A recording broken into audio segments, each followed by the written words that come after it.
Yeah, I'm going to take a look at the valve cover gasket. I was going to change it, but it looks like I got the wrong part in. That's what happens when you get something on closeout. But these were actually changed with the rubber gaskets about 7 years ago. And I noticed some seepage down here. I know there had some seepage over here with the cams, seals. There was a change. I'm going to take this off and try a couple little tricks. And there's a couple products you can actually use, not RTV. What I do a lot of times with the valve cover gaskets, I will glue the valve cover gasket in place to the valve cover itself with weather strip adhesive, so it doesn't slide out when you bolt it down. I don't know, this shit's been on here. It wasn't leaking, all of a sudden started leaking. And I don't think the gasket itself is bad because it's not a cork one, it's a rubber one, even though it's that old. I noticed also when I pull these out, they're not wet, which is good. This one's slightly wet, but hardly nothing, because there's like O-rings down here at the bottom where the spark plugs are. And I didn't feel like getting a whole set because it's like a, I don't know, it's like a $35–40 set or some crap. And I says, for stupid, I only needed this one. I didn't think I needed the back one. And so got the wrong ones in. $5. I figured, hey, sometimes when you're cheap, it backfires. So anyway, we're going to try another trick over here. We're going to pull this off. And a lot of times, I tell you, even on these old cars, not this, you don't have to adjust the valves on this or nothing like that. But on the old cars, where you adjust the valves, a lot of times you can reuse the gaskets. You don't have to change them all the time. But what I do is I chemically clean them, and there's another product I put on there, so when they stick, they seal up very good. I'll show you what that is. Okay, so I took the valve cover off. These seals seem okay. They're not too hard or nothing, so those are fine. I just couldn't find a gasket only kit. That's what was a problem. I was having a problem finding.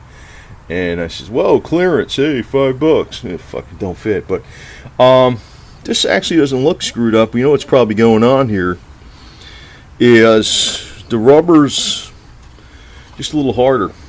Try tightening them down a little bit, but what I'm going to do is I'm going to chemically clean them, and I'm going to use this high tack spray gasket sealant. You really don't want to use RTV on a rubber gasket. That will not hold up. What you could use, but you'll never get the damn valve cover off again, is weather strip adhesive. That would pretty much freaking take care of it. But then again, but this will do it. This will do it. But make sure it's chemically clean. You can see a little oil was seeping here too, so I want to get this crap sealed up. I don't know if the back one's leaking like that. I don't think it is. I saw some smoke coming out over here. Nothing out the back, so I don't know. So it's one of these almost freebie repairs you could do. It just takes time, and that's the point I'm making here. It's pretty much a freebie repair. And I can tell you one thing, I'm glad I've got this Armstrong set, because I could say 10mm, it's right there, instead of looking like, what the 10mm. Anyway, so let's get this cleaned up. And what I use to clean it is this stuff. That's why I always use this starting fluid. I keep cans of this around, paper towels and stuff, clean it up really good.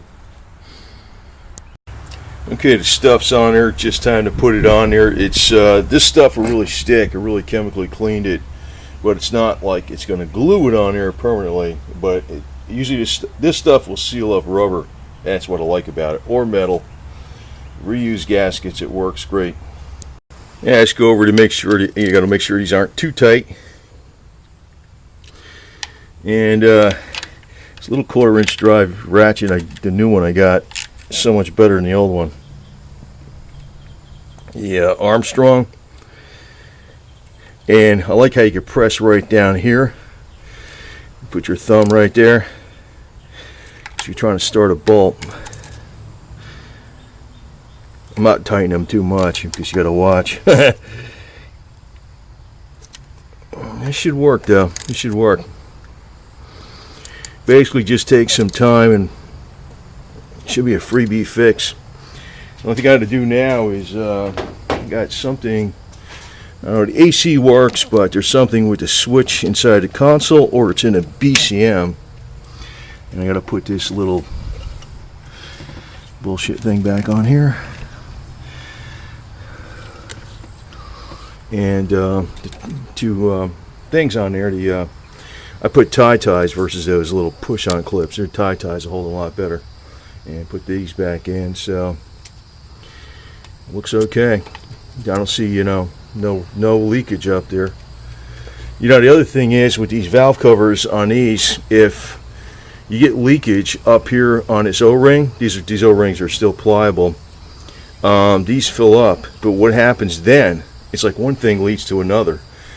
This will actually cause a very, very slight short in the system, and when that happens, it's hard on your electronic components, and your electronic components like your CPM or the ignition coil that's in the distributor, or whatever you want to call it, the cam. I don't know. Some people call it a cam sensor. It's not a cam sensor. It's actually an ignition coil and distributor. What happens is it shorts out. So, but these are good. These are still, there's a slight amount of oil on this one, on just a little bit. But God, it's all dry on this side. That ain't gonna do nothing. But when these fill up with oil, you can have another problem. That's why you want to, keep tabs on that type of stuff too. It can actually screw up your electronic ignition by causing a slight short in there. That's why I don't like these new cars, man. If you get like there's more bullshit to go wrong. So anyway, it should be fine. This should be fine now. That should seal that up for nothing. That's the stuff. A lot of people don't know about this. I've been harping on this for a while.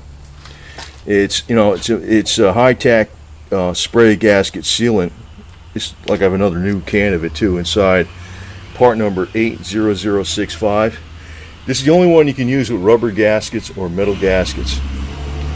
So it really, if you try to you can't put RTV or any kind of gasket cement on metal gaskets or rubber gaskets, but this stuff, it helps them out actually, and it's very, very fuel resistant.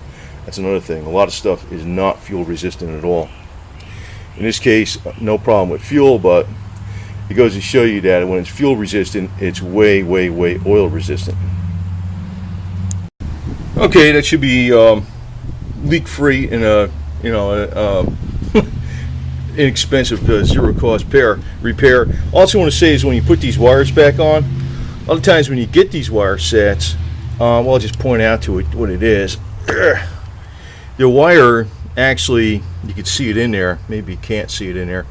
It's got to actually snap onto the plug, and sometimes this wire is not pushed through here enough. So a lot of times what I do when I get a new wire set, just want to point this out, is that I'll push the wire through here to boot up this way. So when you push this down, you can actually feel it snap onto the plug. I'm telling you, it's stupid stuff, little stuff, but sometimes you wonder why you got this occasional misfire. Maybe your wire isn't on there good enough, right? A lot of people miss little stuff like that. I'm a nitpicker on details, and that's why I make shit really last. This has 250,000 miles on it. It runs very well. So I don't know how long I'm going to keep this car, because I could fix any damn thing. I could examine the computers, I could trace wires, I can do all this kind of shit, but it's like I'm thinking about going simple, even a 40s car. So who knows?